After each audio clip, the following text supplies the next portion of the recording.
Police arrive at this Victorian mansion only to discover 4 bodies laying side by side in the ballroom. They have been arranged with meticulous care, a mother and 3 children. A 5th body is found in the attic of an elderly woman. Throughout the house, religious music is playing, along with a hymn service on loop for an audience that can't hear it. On the desk in the study is a 5-page confession. The author is the husband, the father, the son, the Sunday school teacher. He is nowhere to be found, and he will stay gone for 18 years. This is the case of John List. This is the True Crime Room with Emma. John List was born in 1925. He was an only child to a deeply religious Lutheran family. His mother Alma was intensely protective, who allowed him to have very few friends. Church wasn't part of John's life, it was his entire life.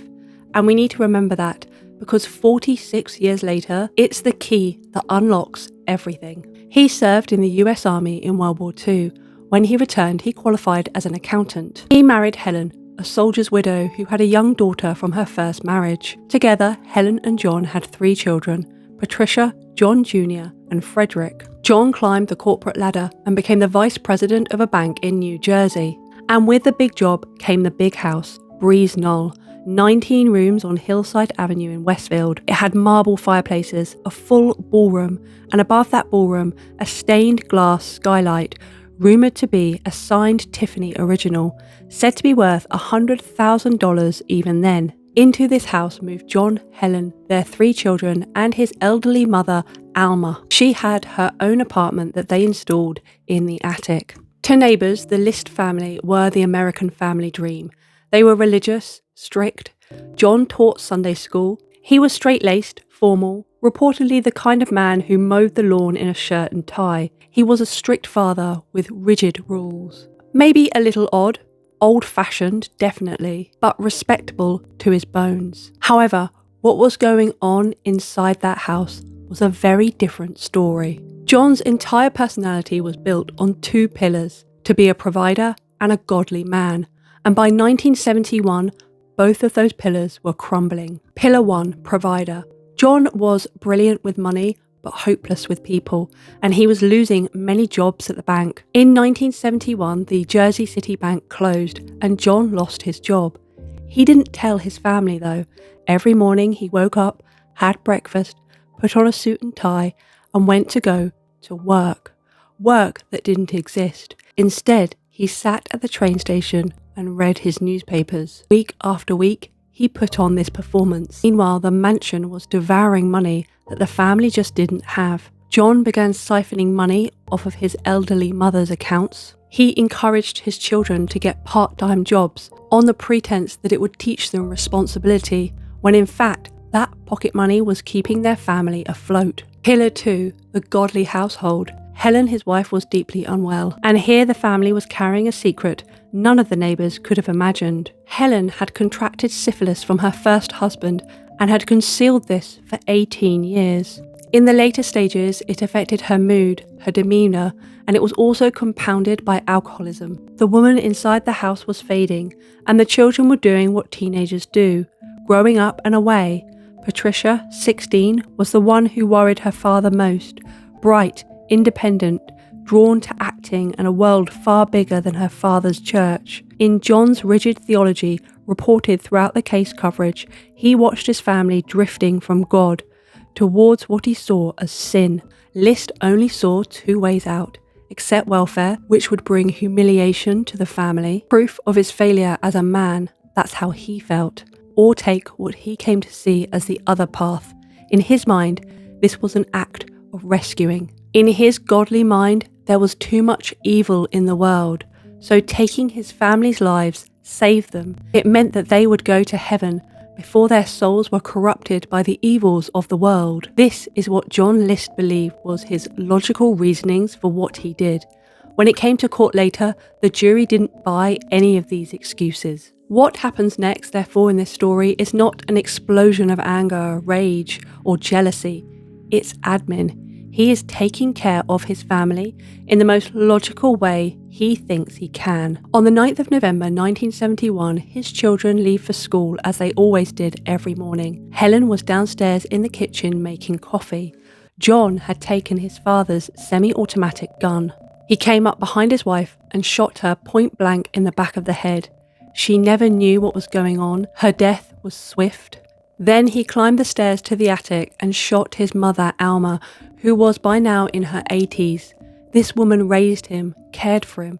She was strict and religious, but there was a lot of love there. Whether Alma knew what was happening, whether she saw her son holding the gun against her, we don't know. John then went back downstairs and made himself lunch. He cleaned the kitchen, went to the bank and closed down all of his mother's accounts. That afternoon, the children started coming home. Patricia, 16, came through the door first, and her father shot her in the back of the head. Then 13-year-old Frederick, home from his after-school job, the quiet one, the boy who kept to himself, and his father did the same to him. He carried each of them into the ballroom and laid them on sleeping bags beside their mother. One child left. John Jr. had a soccer game over at Westfield High, so his father drove there and watched his son John play that game. Then he drove him home, and inside the house he raised the gun again, but this time something went wrong. The evidence indicated a misfire, and John Jr., 15 years old, in a house where, unknown to him, his whole family already lay dead, fought for his life. He fought his own father, so his father shot him again and again. The reports describe as many as 10 shots until he stopped. He laid John's body in the ballroom with the others, 4 bodies lying on sleeping bags under the stained glass. He left his mother, Alma, upstairs in the attic. John then sat at his desk and started to do paperwork. He wrote a 5-page confession to the local reverend, setting out what he had done and why. In his mind, he had committed salvation, not slaughter. He wrote notes to the children's schools and Patricia and John Jr.'s part-time jobs, explaining the family would be away for a few weeks, visiting Helen's mother in North Carolina, who was ill. Helen's mother genuinely was ill. She'd actually cancelled a planned visit to Westfield because of it, and years later, List admitted that if she had made that trip, she would have been his 6th victim. Her illness saved her life. He stopped all deliveries to the house, the milk, the mail, the newspapers. He turned on every light in the house. He turned on the sound system to play a religious station and left it playing to his dead family. He went through all the family photos and took out every photograph of himself. So when the police finally came, they wouldn't know what he looked like. Then that evening, he fell asleep in his house, in his bed, whilst 5 of his family members lie dead. In the morning, he got up, got ready, and vanished. For nearly a month, nothing happened. No one went to the home. 5 people are dead in a beautiful mansion, on a beautiful street, in a very nice neighbourhood, and nobody noticed. The world just carried on. But look at how well the disappearance was engineered. The school letters, the milkman, postman, and paperboy had all been cancelled. The List family were known as being reclusive anyway, so not seeing them wasn't very odd. The lights blazing around the clock read as "family away, deterring burglars." It was only when those bulbs started to burn out in early December that neighbours began to get suspicious, to the point where they did contact the police. And in December 1971, the police managed to break into Breeze Knoll Mansion through a window in the basement. As they enter, they hear the eerily religious music playing, and when they walk through the ballroom, they find the 4 dead bodies of John List's family. Westfield, a town with barely any crime, now has the most notorious true crime case in history. The manhunt started with real momentum. They found the family's car parked at the car park at JFK's airport, the perfect suggestion of a man who'd flown off to anywhere on Earth. But investigators could find no evidence he boarded any flight,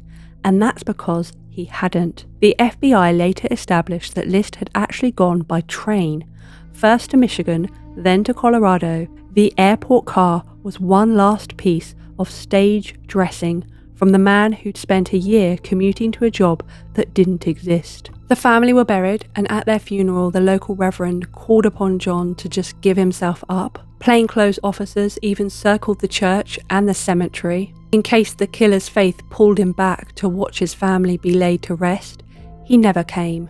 And then 9 months after the murders, Breeze Knoll Mansion was burned to the ground. The fire was ruled arson. Nobody was ever charged, and no suspect was ever named. To this day, that fire is its own small, unsolved mystery inside the bigger one. The famous skylight was destroyed with the house, and eventually a new home went up on the plot, though the address itself was changed.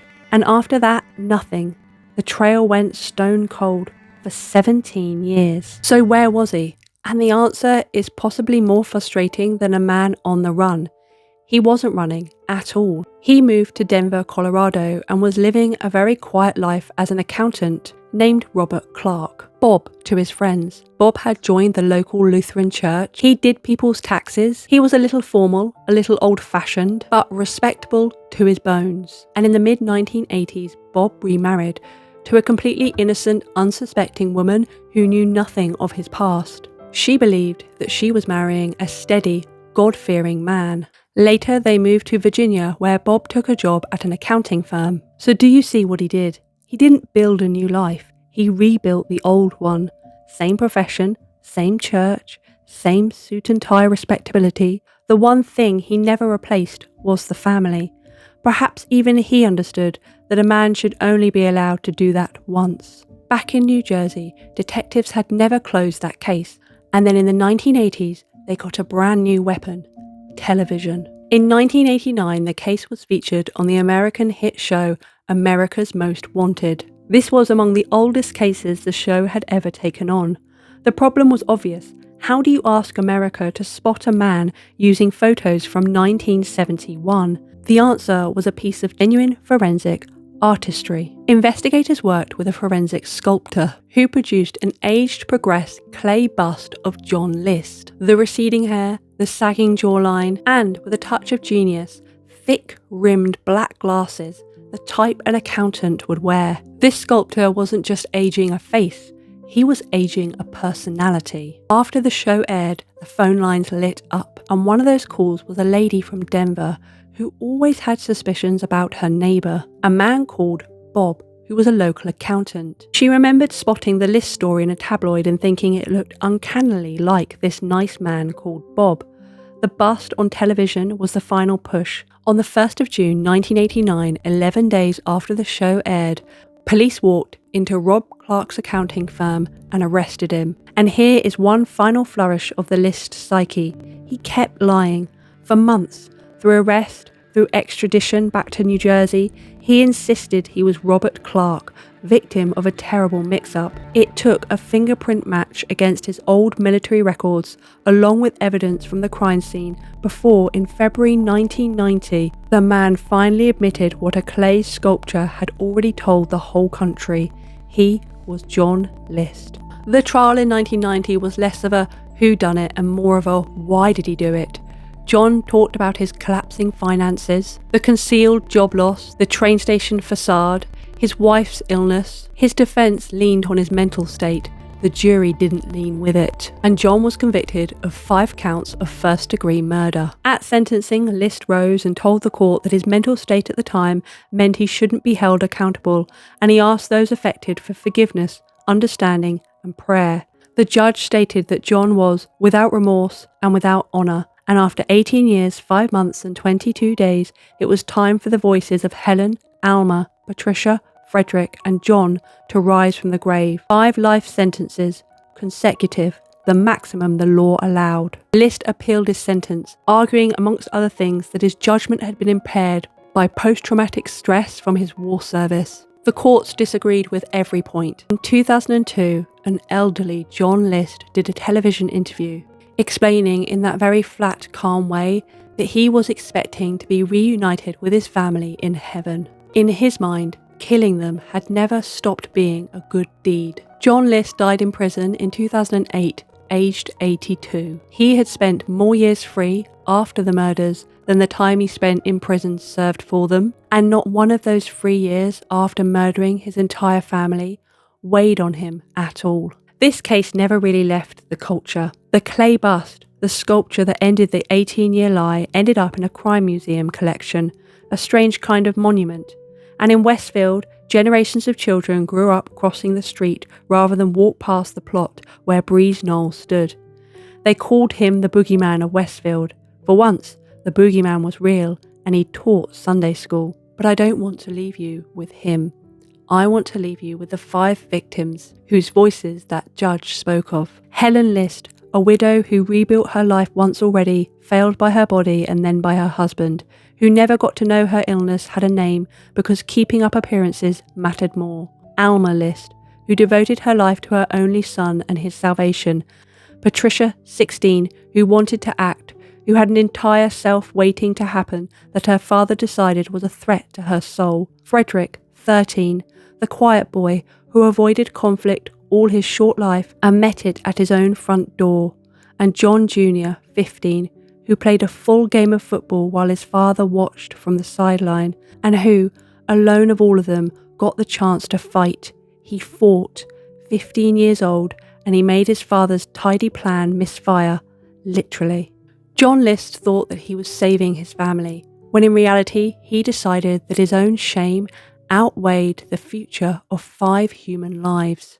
That's not salvation, that's maths of a coward, done fittingly by an accountant. That was the case of John List. As always, if you like my content, please remember to like, subscribe and comment.